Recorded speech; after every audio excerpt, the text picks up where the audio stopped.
उरी दहशतवादी हल्ल्याच्या पार्श्वभूमीवर पंतप्रधानांची तिन्ही सेनादल प्रमुखांची चर्चा।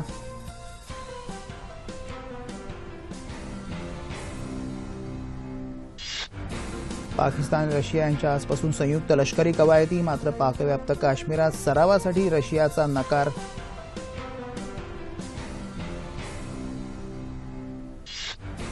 पाकिस्तानने बलुचिस्तानमधील अत्याचार थांबवले नाहीत तर त्यांच्यावर आर्थिक आणि राजकीय निर्बंध घालण्याचा युरोपियन संघाचा इशारा।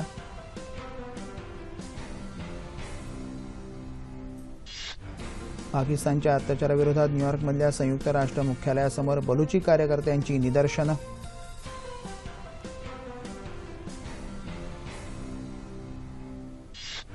लोकप्रतिनिधी आणि प्रशासनानं मनात आणलं तर सर्वसामान्य माणसाच्या आयुष्यात आमूलाग्र बदल शक्य असल्याचं मुख्यमंत्री फडणवीस यांचं मत।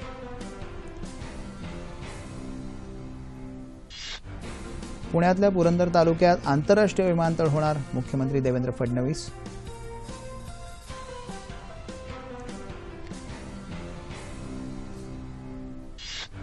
विविध मागण्यांसाठी मराठा समाजाचा आज नाशिकमध्ये महामोर्चा, मोठ्या संख्येनं युवकांचा सहभाग।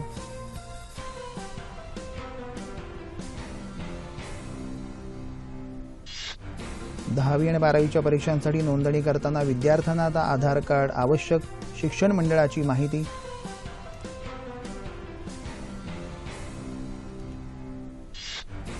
प्रस्तावित नवी मुंबई विमानतळाला विरोध करणारी याचिका उच्च न्यायालयानं फेटाळली।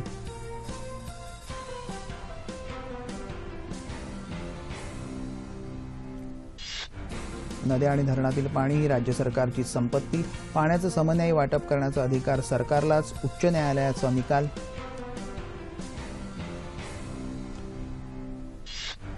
मध्य पश्चिम आणि हार्बर मार्गावर रविवारी मेगा ब्लॉक घेण्यात येणार।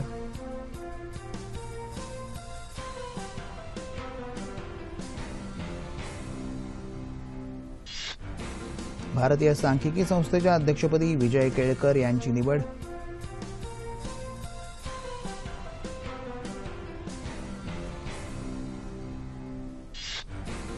पाकिस्तानशी नजीकच्या काळात क्रिकेट सामने होणार नाहीत, अनुराग ठाकूर यांनी केलं स्पष्ट।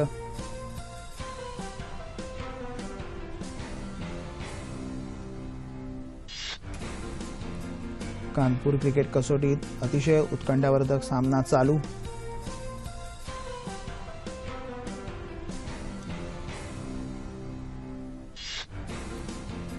मराठवाड्यासह राज्यात मुसळधार पाऊस, मुंबई गोवा महामार्गावरील वाहतूक धीम्या गतीनं सुरू।